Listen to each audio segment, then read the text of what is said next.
Hello aspirants. तो अब finally score card आपके हाथ में है। आपको पता है आपके कितने मार्क्स आ रहे हैं और परसेंटाइल भी पता है। तो इस परसेंटाइल से हम क्या निष्कर्ष निकाल सकते हैं, इस वीडियो में बहुत डिटेल में चर्चा करूंगा।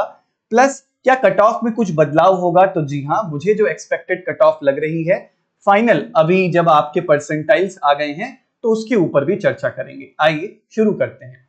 सबसे पहले परसेंटाइल का जो फॉर्मूला आपके स्कोर कार्ड में दिया गया है वो दिखने में कुछ ऐसा है। परसेंटाइल को निकाला गया इस फॉर्मूले से, this will be equal to 100 into ऐसे नंबर ऑफ कैंडिडेट्स जो सेशन में बैठे थे, जो आपसे बराबर या आपसे कम मार्क्स लेके आए हैं।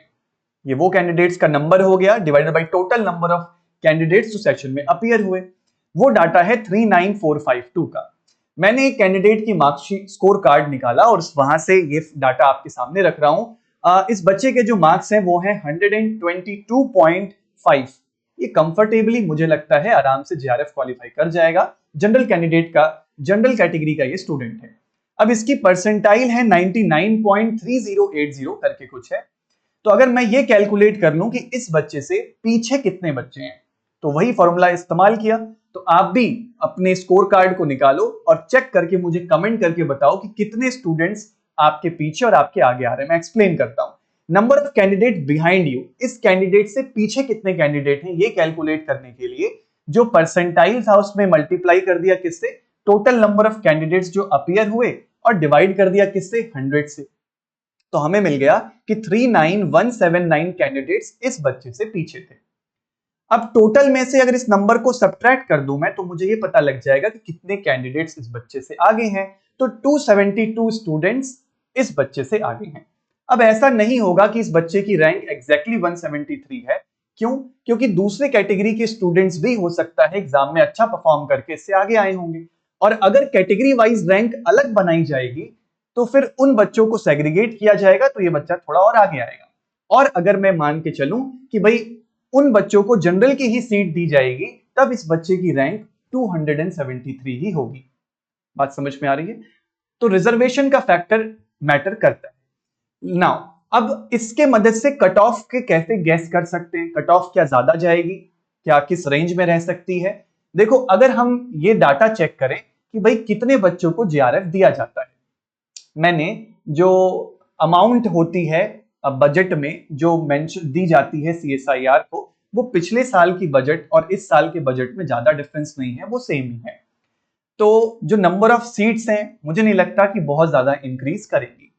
तो जो लास्ट बार का डाटा कहता है, या हम एक अनुमान लगा सकते हैं, जब आप फाइनल रिजल्ट देखते हो ना, तो उसमें कुछ 3000 बच्चों को, 3300 बच्चों को जेआरएफ दिया जाता है। लेकिन वो डाटा जो होता है वो सारे सब्जेक्ट का कंबाइंड होता है। हमें सिर्फ अगर केमिस्ट्री में आना है, केमिकल साइंस का पकड़ना है, तो लगभग 700 से 750 बच्चों को जेआरएफ दिया जाता है। चलो हम लोग 700 पकड़ लेते हैं। और अगर सीट्स बढ़ेंगी तो हमारे लिए अच्छी बात है। और अगर मान लो सीट 700 है, उसमें से 50% जो हो जाएगा वो जनरल कैटेगरी के लिए होगा, तो उसका आधा कर लो, मान लो 350। तो भाई जो 350 बच्चे के मार्क्स होंगे वही जनरली कट ऑफ बन जाएंगे ऐसी सिचुएशन में। तो ये बच्चा कंफर्टेबली, चूंकि 272 बच्चे से आगे हैं, तो ये जेआरएफ तो क्वालिफाई कर जाएगा। लेकिन कट ऑफ क्या रह सकती है? अब जो फोकस करने वाली बात है कि 122 नंबर के बावजूद इससे 272 बच्चे आ गए हैं। इसका मतलब कट ऑफ थोड़ी हायर साइड पे रह सकती है। तो इसका अनुमान लगाने के बाद जो एक्सपेक्टेड ट्रेंड लग रहा है मेरे हिसाब से, कि भाई जनरल कैटेगरी की जो हमारे पास जेआरएफ के लिए कट ऑफ जानी चाहिए वो 117 से 118 का फिगर टच कर सकती है, जैसा दिसंबर 2023 में हुआ था।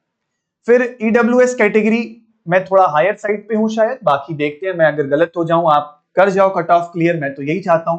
मेरे पास कितने बच्चे ऐसे हैं जिनके मार्क्स 102 हैं, 101 हैं? यार मैं बिल्कुल प्रे करता हूं कि ये गलत हो और आपका भी जेआरएफ हो जाए। अब वो फाइनल रिजल्ट के बाद ही पता चलेगा। लेकिन मेरा अनुमान ये कहता है कि 102, 103 फॉर ईडब्ल्यूएस और ओबीसी, इनमें कभी कभी ऊपर नीचे होता है, बहुत माइन्यूट, लेकिन मैं सेम लेके चल रहा हूं। ऐसी कैटेगरी 76 से 78 आप कंफर्टेबली कर जाएंगे, 60 टू 62 आप कर जाएंगे, 50 आप कर जाएंगे। अगर आप इससे ऊपर आ रहे हैं ना तो आप कंफर्टेबल रहिएगा, आप कर जाएंगे। मैं बहुत ही कम मार्जिन लेके चल रहा हूं। और एलएस की बात करूं तो 104 से 105 ये कह सकते हैं जनरल कैटेगरी के लिए। 90 से 91 EWS, वही सेम मैंने ओबीसी के लिए भी ले लिया। ST category 66 to 68, ST category 52 से 54, पीडब्ल्यूडी चेंज नहीं होता है, ये 50 ही रहता है। ये मेरे साइड से आप लोगों के लिए भाई ये जो रिवाइज्ड परसेंटाइल के बेसिस पे जो डाटा मिल रहा है इसके बेसिस में बता रहा हूं। हाँ, आप मुझे कमेंट में नीचे ये बताइएगा कि आपसे आगे कितने बच्चे आ रहे हैं, वो आपकी रैंक नहीं होगी एग्जैक्टली, क्योंकि और बहुत सारे फैक्टर्स भी काम करेंगे, अदर बच्चों के रिजर्वेशन भी हैं, तो अब कोई ओबीसी कैंडिडेट का बच्चा फिर उसके लिए थोड़ा मुश्किल होगा, लेकिन हाँ ये तो आपको पता लग जाएगा कि कितने बच्चे आपसे आगे हैं ना। तो ये आप कैलकुलेट करें इस फॉर्मूले को लगा के और नीचे कमेंट सेक्शन में बताएं। आई होप आपके मार्क्स इससे ऊपर होंगे तो बहुत अच्छी बात है। बस कुछ ही दिनों में रिजल्ट भी आउट हो जाएगा। कब आएगा सर? तो होपिंग की वेबसाइट भी वैसे बिजी चल रही है, तो मेरे ख्याल से 2-3 दिन में आ जाना चाहिए। Let's see. और चैनल पे नए हैं तो सब्सक्राइब करिएगा, ऐसी जानकारियां सबसे पहले आप तक पहुंच सके। वीडियो को लाइक करिएगा। Thank you so much.